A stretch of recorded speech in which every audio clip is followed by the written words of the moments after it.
नमस्कार साथियों, सभी का स्वागत है भारतीय विजन क्लासेस में। आज से हम झारखंड टीजीटी हिंदी जो 2024 की जो परीक्षा बहुत जल्द होने वाली है, जिसकी नोटिफिकेशन भी बहुत जल्द जारी कर दी जाएगी। तो इसकी तैयारी पहले से ही प्रारंभ कर दीजिए, क्योंकि परीक्षा के समय प्रेशर आपका बनता है, तो प्रेशर न बने। तो झारखंड टीजीटी जो हाई स्कूल की परीक्षा है, हाई स्कूल टीचर की जो परीक्षा है, बहुत जल्द आने वाली है। तो उसकी तैयारी आज से ही कर दें।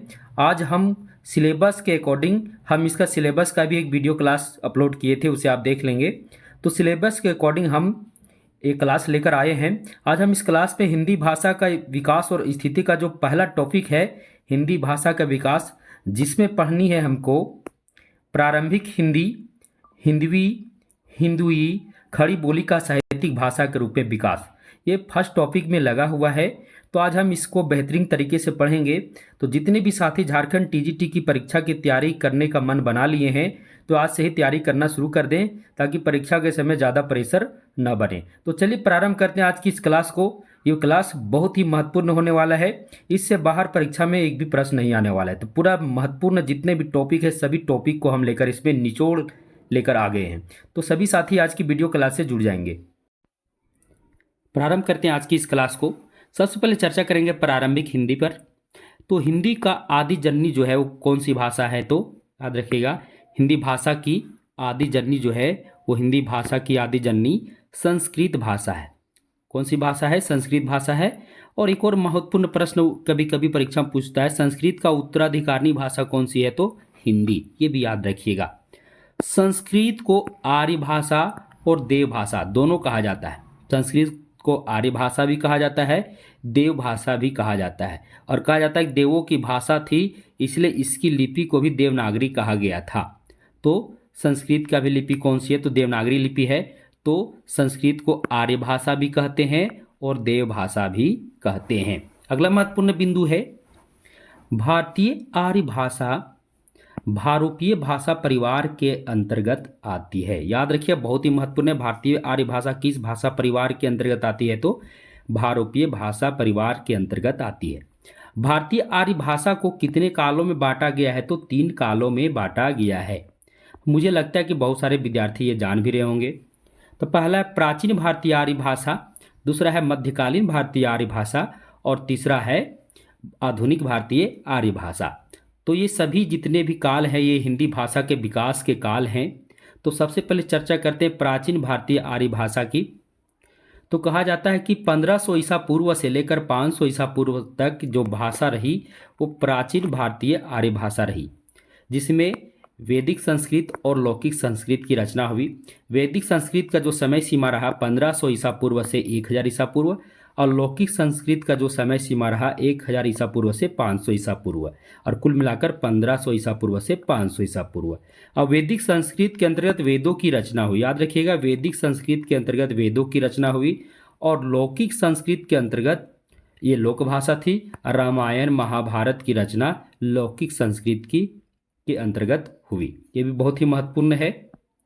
अब हम आगे बढ़ते हैं, मध्यकालीन भारतीय आर्य भाषा की ओर चलते हैं। जितने भी महत्वपूर्ण बिंदु है जहाँ से परीक्षा में प्रश्न आ सकते हैं, झारखंड टीजीटी की परीक्षा में, यानी झारखंड हाई स्कूल की परीक्षा में, अगर आपका हिंदी विषय है तो क्लास से बने रहेंगे। बहुत ही महत्वपूर्ण क्लास होने वाला है।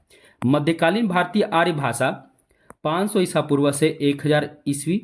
इसमें क्या है, इसे 3 भागों में बांटा गया है। पहला है पाली, दूसरा है प्राकृत, और तीसरा है अपभ्रंश। पाली को प्रथम प्राकृत भी कहा जाता है। यहाँ से भी कई बार प्रतियोगी परीक्षा में प्रश्न आए हैं। तो पाली को प्रथम प्राकृत कहा जाता है, प्राकृत को द्वितीय प्राकृत कहा जाता है, और अपभ्रंश को तृतीय प्राकृत कहा जाता है। अब पाली का जो समय सीमा रहा, यहाँ देखिए, आप ध्यान दीजिएगा, 500 ईसा पूर्व से 1000 ईस्वी तक चला मध्यकालीन भारतीय आर्य भाषा, जिसमें 500 ईसा पूर्व से 1 ईस्वी तक पाली भाषा रहा, 1 ईस्वी से 500 ईस्वी तक प्राकृत भाषा, और 500 ईस्वी से 1000 ईस्वी तक क्या रहा? तो अपभ्रंश भाषा रहा।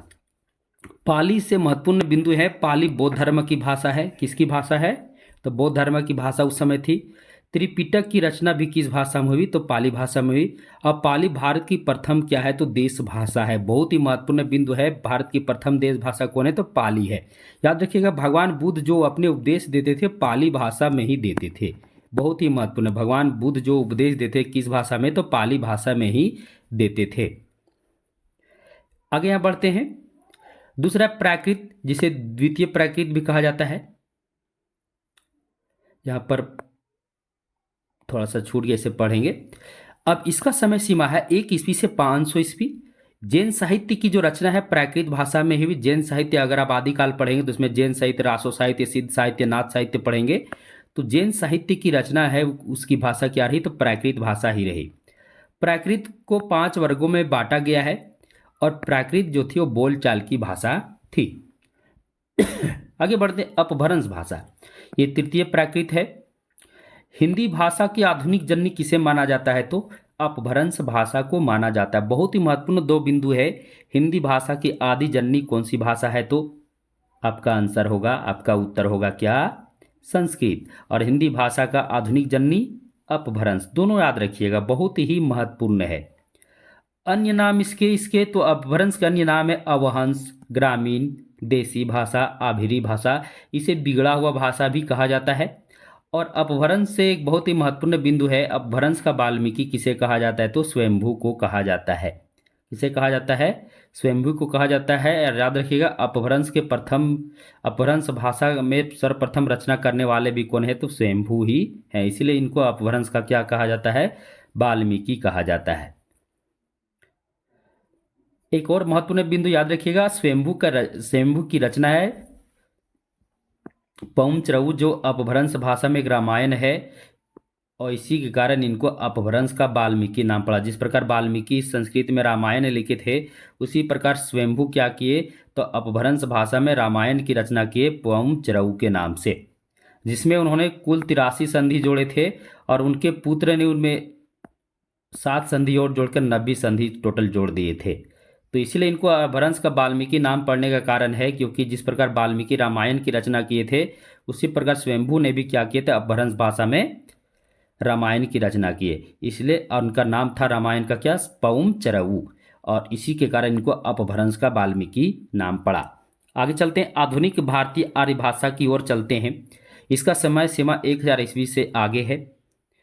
कहा जाता है कि याद रखिएगा, भारतीय एक प्रकार से हिंदी भाषा का जहाँ से उदय हुआ है, वास्तविक उदय 1000 ईस्वी के बाद से ही माना जाता है। हिंदी साहित्य की शुरुआत वहीं से हुई, 1000 ईस्वी से माना जाता है।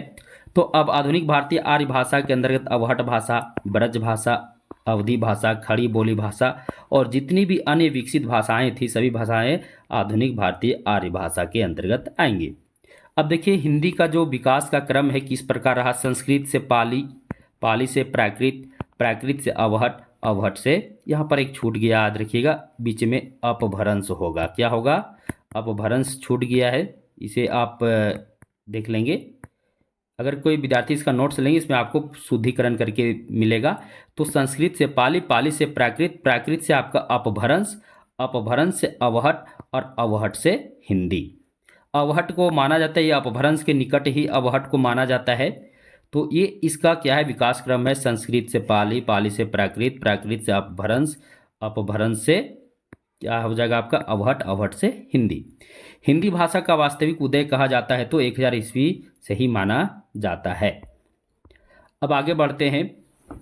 हिंदी शब्द संस्कृत के नहीं फारसी का है, ये भी बहुत ही महत्वपूर्ण है। हिंदी जो शब्द आया है वो संस्कृत का शब्द नहीं, किसका है, तो फारसी का है।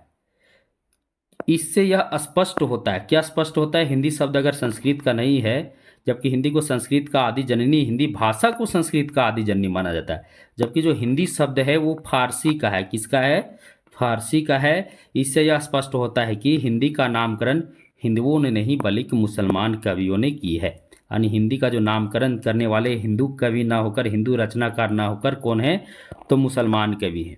ये कवि कहाँ से आए थे, तो जब भारत में मुगलों का शासन भारत में स्थापित हुआ, तो मुगलों के साथ ये भी बाहर से भारत में आए थे।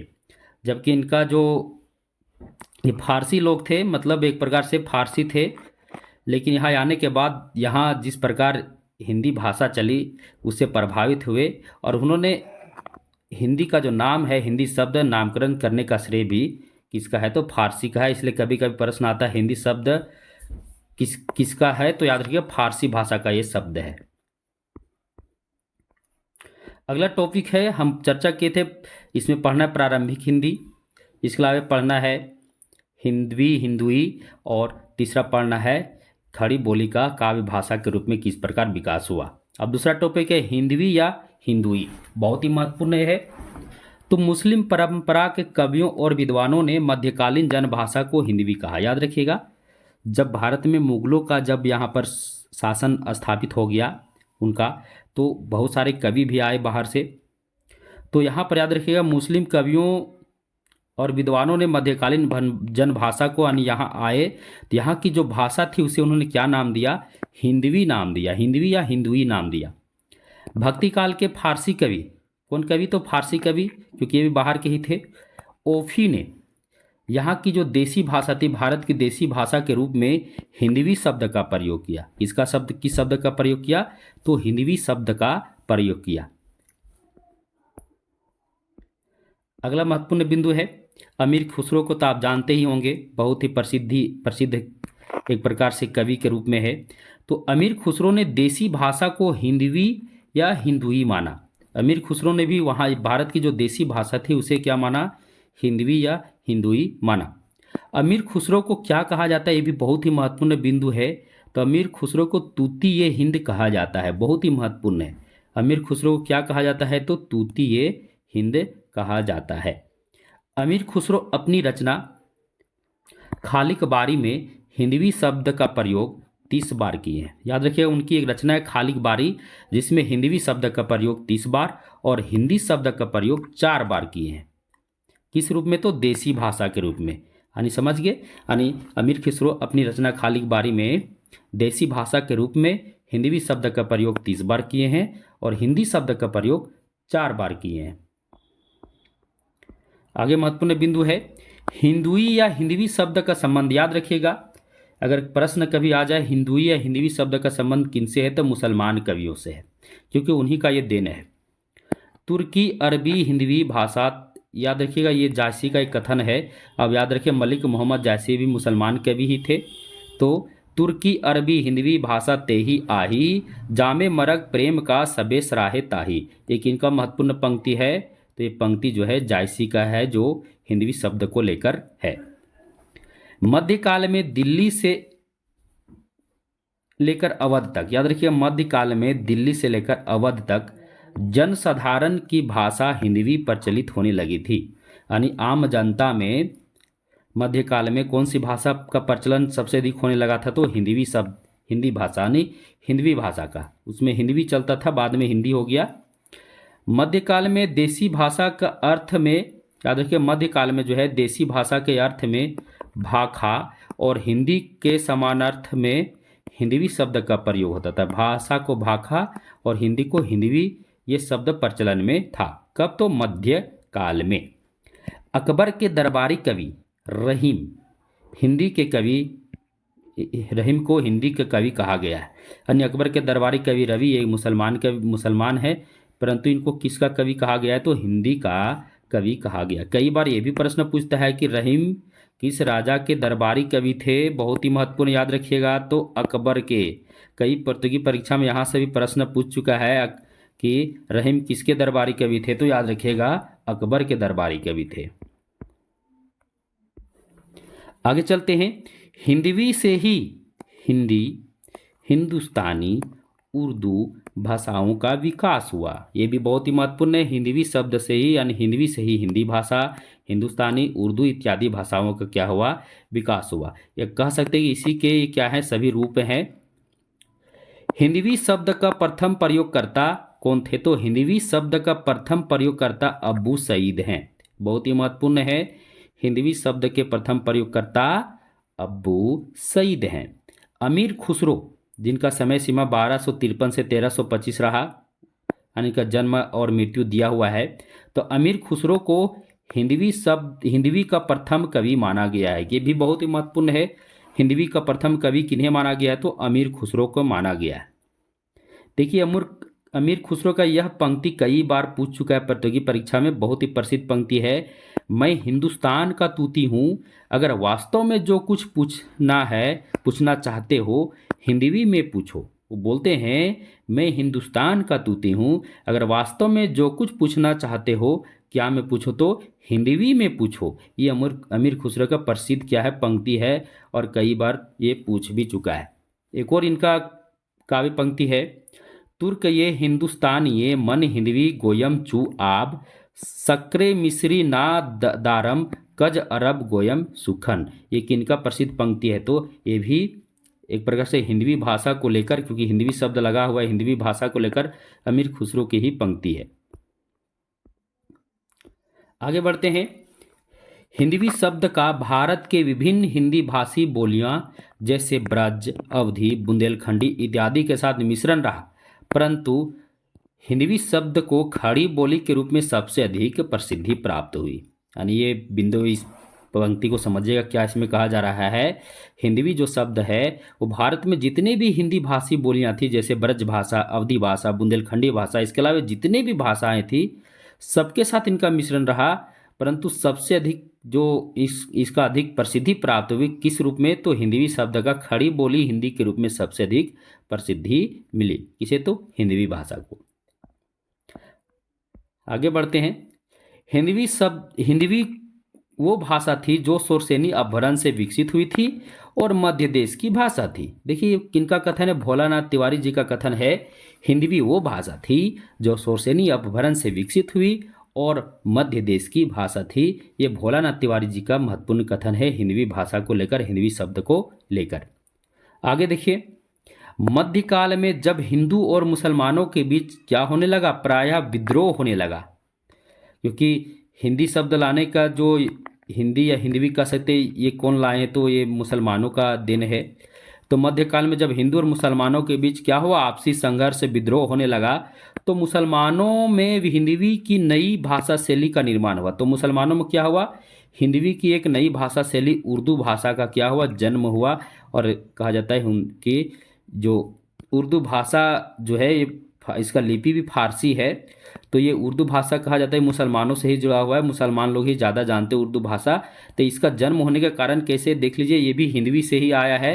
तो मुसलमानों ने एक अलग शैली का निर्माण किया और हिंदवी की ही एक नई शैली उर्दू भाषा जो है उसका जन्म हुआ। कब, जब हिंदू और मुसलमानों में आपसी विद्रोह होने लगा तब। तो ये हिंदवी से लेकर महत्वपूर्ण बिंदु थे। आने वाला टीजीटी जो परीक्षा है उसमें बहुत ही महत्वपूर्ण होने वाला यह क्लास पूरा निचोड़ है। आगे चलते, अब चलते तीसरा महत्वपूर्ण इसमें बिंदु था खड़ी बोली का साहित्यिक भाषा के रूप में विकास। प्रारंभ में खड़ी बोली दिल्ली मेरठ के आसपास रहने वाले लोगों की बोलचाल की भाषा थी। यानी प्रारंभ में जो थी वो हिंदी जो थी वो दिल्ली और मेरठ जो है खड़ी बोली जो है एक समय बोली थी। क्या थी, प्रारंभ में बोली थी, उस समय साहित्यिक रूप नहीं मिला था खड़ी बोली को, उस समय बोली थी। तो दिल्ली और मेरठ के आसपास जो रहने वाले आम लोग थे उनकी बोलचाल की भाषा थी। परंतु जब मुगलों का शासन भारत पर स्थापित हुआ तो वे अपनी सत्ता स्थापित करने के लिए खड़ी बोली का प्रचलन और तेज किया। जब मुगल भारत पर अपनी सत्ता स्थापित किए और सत्ता को और बेहतर करने के लिए, क्योंकि जनता के सम्मुख उनको जाना था, तो जनता के सम्मुख जाने के लिए जनता का भाषा का ही प्रयोग करना होगा। तो आम बोलचाल की जो वहाँ की भाषा थी वो क्या थी, तो खड़ी बोली थी। तो इसी भाषा को उन्होंने क्या किया, प्रचलन और तेज किया ताकि जनता को पर अपना प्रभाव जमा सके। इसलिए उन्होंने खड़ी बोली को और भी ज़्यादा क्या किया, प्रचलन किया। खड़ी बोली में प्रथम रचना करने का श्रेय मुसलमान कवियों को जाता है, याद रखिएगा। खड़ी बोली में प्रथम रचना करने का श्रेय किनको जाता है, तो मुसलमान कवियों को ही जाता है। देखिए भारत के हिंदू कवि हुए परंतु उन्होंने खड़ी बोली में प्रारंभ में रचनाएं नहीं की। ये प्रारंभ में रचना करने का श्रेय किनको जाता है, तो मुसलमान कवियों को जाता है। परंतु बाद में हिंदू कवि भी प्रभावित हुए खड़ी बोली से, और बाद में हिंदू कवि भी खड़ी बोली में रचनाएं करना प्रारंभ कर दिए। लेकिन खड़ी बोली का प्रारंभ करने का जो प्रथम श्रेय किनको जाता है, तो मुसलमान कवियों को जाता है, याद रखिएगा। यानी मुसलमान कवि ही खड़ी बोली का प्रयोग करना शुरू किए थे। उस समय हिंदू कवि नहीं करते थे, वो ब्रज भाषा, अवधी भाषा इत्यादि भाषाओं का प्रयोग करते थे, परंतु खड़ी बोली को नहीं लाए। खड़ी बोली को अगर कविता में स्थान और साहित्यिक रूप प्रदान करने में अगर प्रारंभिक अगर योगदान है किनका है, तो मुसलमानों का है, यानी मुसलमान कवियों का है।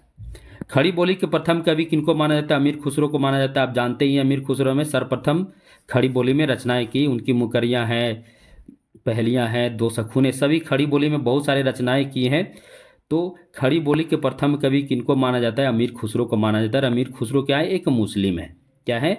मुस्लिम है। इसलिए हम यहाँ चर्चा किए खड़ी बोली में प्रथम रचना करने का भी श्रेय किनको है? तो मुसलमान कवियों को ही है।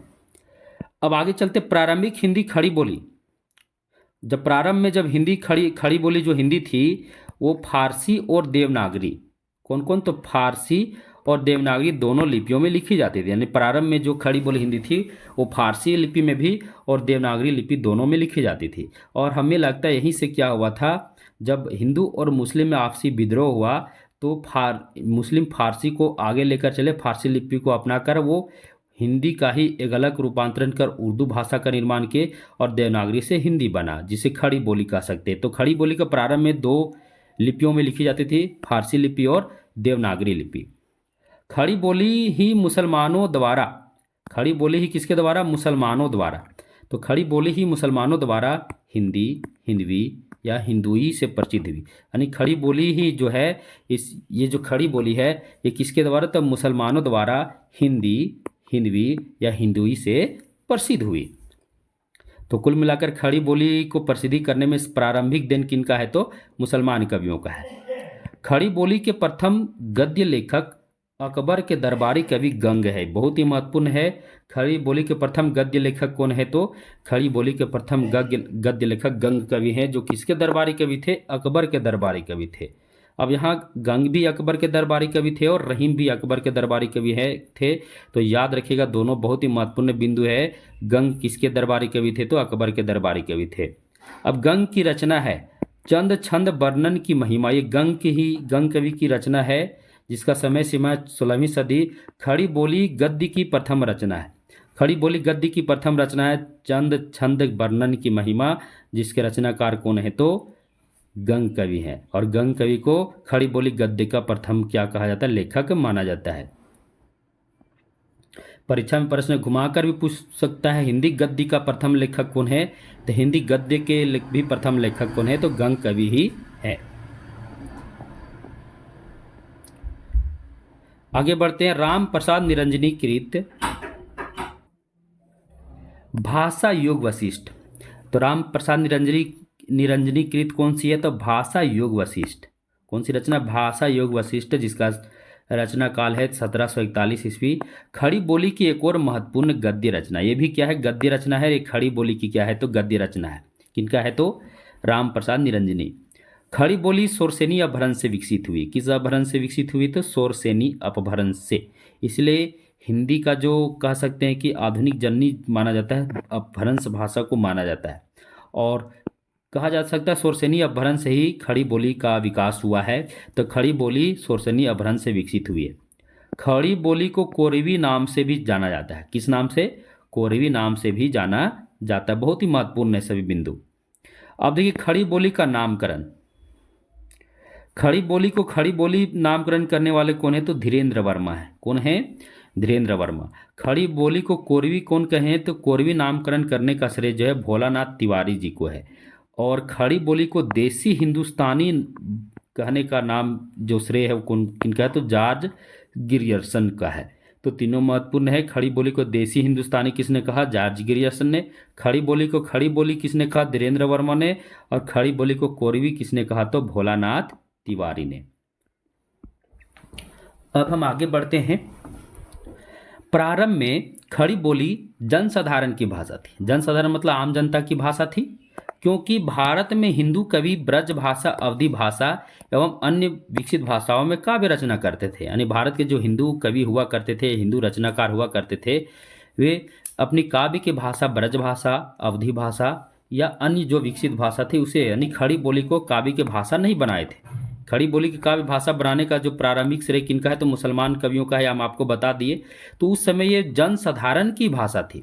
जब मुगलों का जब शासन भारत पर स्थापित हुआ, जब ये मुसलमान कवि आए, तो यहाँ के लोगों की जो भाषा देखे और लोगों से जुड़ने के लिए किस भाषा का में काव्य रचनाएं करना प्रारंभ किए? तो खड़ी बोली में काव्य रचना प्रारंभ किए थे, इसलिए खड़ी बोली प्रारंभ में जनसाधारण की भाषा थी, आम जनता की भाषा थी। इसका कारण क्या था? क्योंकि जो हिंदू कवि हुआ करते थे वो खड़ी बोली में रचना प्रारंभ में नहीं करते थे।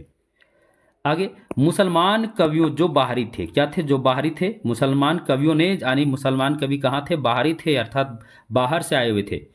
तो मुसलमान कवियों ने खड़ी बोली में रचना करके खड़ी बोली को साहित्यिक भाषा की ओर अग्रसर किया। यानी खड़ी बोली को साहित्यिक भाषा की ओर अग्रसर करने का जो श्रेय है वो किनका है? तो मुसलमान कवियों का ही है, क्योंकि प्रारंभ में वो एक बोली थी, क्योंकि एक जनसाधारण की भाषा थी, उसमें बोली थी। जब साहित्यिक रूप प्रदान हुआ खड़ी बोली का तो वो साहित्यिक भाषा बन गई, यानी बोली से भाषा बन गई। तो ये जो श्रेय है खड़ी बोली को साहित्यिक भाषा की ओर ले जाने का जो श्रेय है वो किनका है? तो मुसलमान कवियों को ही जाता है प्रारंभ में। बाद में अब क्या हुआ? बाद में हिंदू कवियों और रचनाकारों ने भी खड़ी बोली में साहित्यिक रचनाएं कर खड़ी बोली को साहित्यिक भाषा के रूप में प्रतिष्ठित किया। बाद में क्या हुआ? फिर हिंदू कवि भी क्या किए, या रचनाकार वे क्या किए? तो खड़ी बोली में साहित्यिक रचनाएं कर कर खड़ी बोली को साहित्यिक भाषा के रूप में क्या किया? तो प्रतिष्ठित किया। खड़ी बोली अकारांत प्रधान भाषा, याद रखिएगा, खड़ी बोली जो है अकारांत प्रधान भाषा है। खड़ी बोली पश्चिमी हिंदी वर्ग की प्रतिनिधि बोली है, ये भी बहुत ही महत्वपूर्ण बिंदु है। पश्चिमी हिंदी वर्ग की प्रतिनिधि जो बोली है वो कौन सी? खड़ी बोली है। खड़ी बोली पश्चिमी हिंदी वर्ग की प्रतिनिधि बोली, वही चीज द्वारा लिखा गया है, देखिए चीज को समझेंगे। अब यहाँ देखिए, कुवलय माला कथा में जो उद्घोतन सूरी की रचना है, तेरे मेरे शब्द का प्रयोग हुआ है, तेरे मेरे, इसलिए कहा जाता है ये भी क्या है? इसमें खड़ी बोली शब्दों का तेरे मेरे शब्द जो खड़ी बोली से जुड़ा हुआ शब्द है, इसका प्रयोग मिलता है। अब हम आगे बढ़ते हैं। खड़ी बोली से संबंधित अन्य रचनाएं जो है जिनका संबंध खड़ी बोली से थोड़ा बहुत जो भी रहा है, जैसे कुवलय माला कथा, ये उद्घोतन सूरी की रचना है, समय सीमा 779 ईस्वी। राउल बेल रोड़ा कवि की रचना है, ये 11वीं सदी की रचना है। वर्ण रत्नाकर ज्योतेश्वर ठाकुर की रचना है, 14वीं सदी की है। कीर्तिलता विद्यापति की रचना है। भाषा योग वशिष्ठ राम प्रसाद निरंजनी की रचना है, 1741 ईस्वी। पद्म पुराण 1766 ईस्वी, ये दौलत राम की रचना है। और है रानी केतकी की कहानी, इंसा अल्लाह खान की, ये क्या है? रचना है। इसका समय सीमा है 1803 ईस्वी। आगे बढ़ते हैं। अब देखिए कुछ महत्वपूर्ण और बिंदु जो है खड़ी बोली से संबंधित है।